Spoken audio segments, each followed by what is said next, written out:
O que nos mantém saudáveis e felizes enquanto passamos pela vida. Se você fosse investir, agora, no seu melhor eu futuro, a que dedicaria o seu tempo e a sua energia? Houve uma recente pesquisa entre a geração Y perguntando-lhes quais eram seus objetivos mais importantes da vida. E mais de 80% disseram que seu maior objetivo da vida era ficar rico. E outros 50% desses mesmos jovens adultos disseram que outro grande objetivo da vida era ficar famoso. E nos falam constantemente que devemos priorizar o trabalho, dar nosso melhor e conquistar mais. Nos dão a impressão que essas são as coisas que devemos correr atrás para se ter uma vida boa. Imagens de vidas inteiras, das escolhas que as pessoas fazem e dos resultados que essas lhe trazem. Essas imagens são quase impossíveis de conseguir. Quase tudo o que sabemos sobre a vida humana é de perguntar às pessoas do que se lembram do passado. E, como sabemos, o olhar em retrospectiva não é apurado. Esquecemos a maior parte do que nos acontece na vida. E, às vezes, a memória é totalmente criativa. Mas e se pudéssemos assistir às vidas inteiras enquanto elas se desenrolam ao longo do tempo? E se pudéssemos estudar as pessoas desde a sua adolescência até a sua velhice, para ver realmente o que mantém as pessoas felizes e saudáveis? Nós fizemos isso. O estudo de desenvolvimento adulto de Harvard é possivelmente o estudo mais longo sobre a vida adulta que já foi feito. Durante 75 anos, nós acompanhamos a vida de 724 homens. Ano após ano, perguntando sobre seus trabalhos, vida doméstica, saúde e, é claro, perguntando o tempo todo sem saber como as histórias de suas vidas iriam se desenrolar. Estudos assim são extremamente raros. Quase todos os projetos desse tipo se encerram dentro de uma década, porque muitas pessoas abandonam o estudo, ou o dinheiro para as pesquisas acaba, ou os pesquisadores perdem o foco, ou eles morrem, e ninguém mais chuta a bola para frente. Mas por meio de uma combinação de sorte e a persistência de várias gerações de pesquisadores, esse estudo sobreviveu. Aproximadamente 60 dos nossos 724 homens originais ainda estão vivos e participam do estudo, a maioria deles na casa dos 90 anos.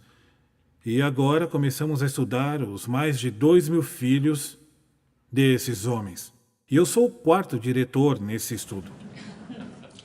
E desde 1938 nós acompanhamos a vida de 2 grupos de homens. O primeiro começou o estudo quando estavam no 2º ano da Universidade de Harvard.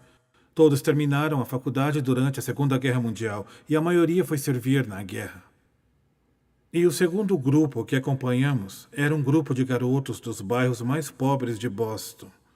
Garotos que foram escolhidos para o estudo, especialmente porque eram de algumas das famílias mais problemáticas e desfavorecidas na Boston da década de 30.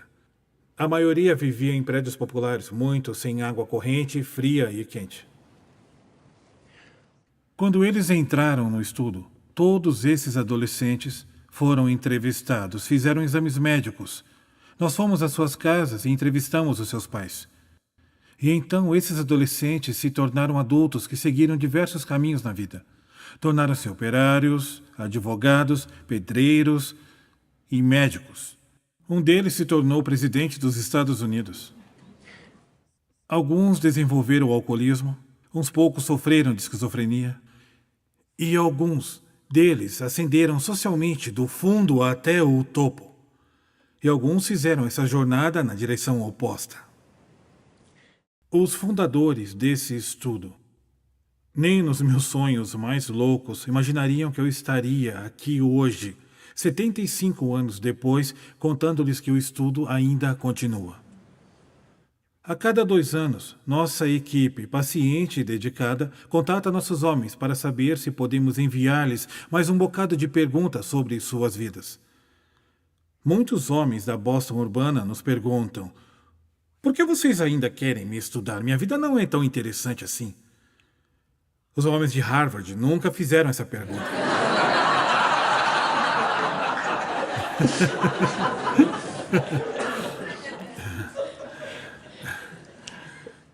Para ter a melhor imagem dessas vidas, nós não apenas lhe enviamos questionários. Nós os entrevistamos em suas salas de estar, pegamos suas informações médicas com seus médicos, nós tiramos o seu sangue, escaneamos seus cérebros, falamos com seus filhos, os filmamos conversando com suas esposas sobre suas maiores preocupações. E quando, há uma década, finalmente perguntamos às esposas se elas se juntariam a nós como membros do estudo, muitas disseram: sabe, já estava na hora. Então, o que aprendemos? Quais são as lições que extraímos das dezenas de milhares de páginas de informação que nós geramos sobre essas vidas? Bem, as lições não são sobre riqueza, ou fama, ou trabalhar mais e mais. A mensagem mais clara que tiramos desse estudo de 75 anos é esta: bons relacionamentos nos mantêm mais felizes e saudáveis. Ponto final. Aprendemos 3 grandes lições sobre relacionamentos. A primeira é que conexões sociais são muito boas para nós e que a solidão mata. As pessoas que são mais conectadas socialmente, com a família, amigos e comunidade, são mais felizes, fisicamente mais saudáveis e vivem mais do que as pessoas que têm poucas conexões. E a experiência de solidão é muito tóxica. Pessoas que são mais isoladas do que elas gostariam descobrem que são menos felizes. Sua saúde decai precocemente na meia-idade. Seu cérebro se deteriora mais cedo e vivem vidas mais curtas do que aqueles que não são solitários. E o fato triste é que em qualquer período considerado, mais de 1 em cada 5 norte-americanos relatará que está solitário.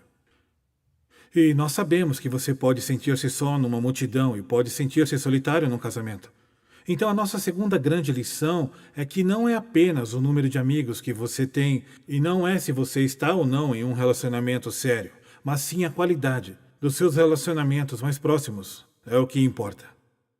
Acontece que viver no meio de conflitos é ruim para a nossa saúde. Casamentos muito conflituosos, por exemplo, sem muito afeto, na verdade, podem ser muito ruins para a nossa saúde, talvez pior do que se divorciar. E viver em meio a relacionamentos bons e reconfortantes nos protege. Uma vez que tínhamos acompanhado nossos homens até seus 80 anos, queríamos observá-los novamente na meia-idade e ver se poderíamos predizer quais deles iam se tornar octogenários felizes e saudáveis e quais não iam. E quando juntamos tudo o que sabíamos sobre eles, aos 50 anos, não foram seus níveis de colesterol de meia-idade que previram como iriam envelhecer. Foi quão satisfeitos estavam em seus relacionamentos. As pessoas que estavam mais satisfeitas em seus relacionamentos aos 50 anos eram mais saudáveis aos 80.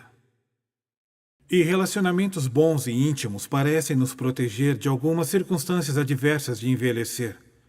Nossos homens e mulheres mais felizes em sua relação relataram aos 80 anos que nos dias que tinham mais dor física, seu humor continuava ótimo.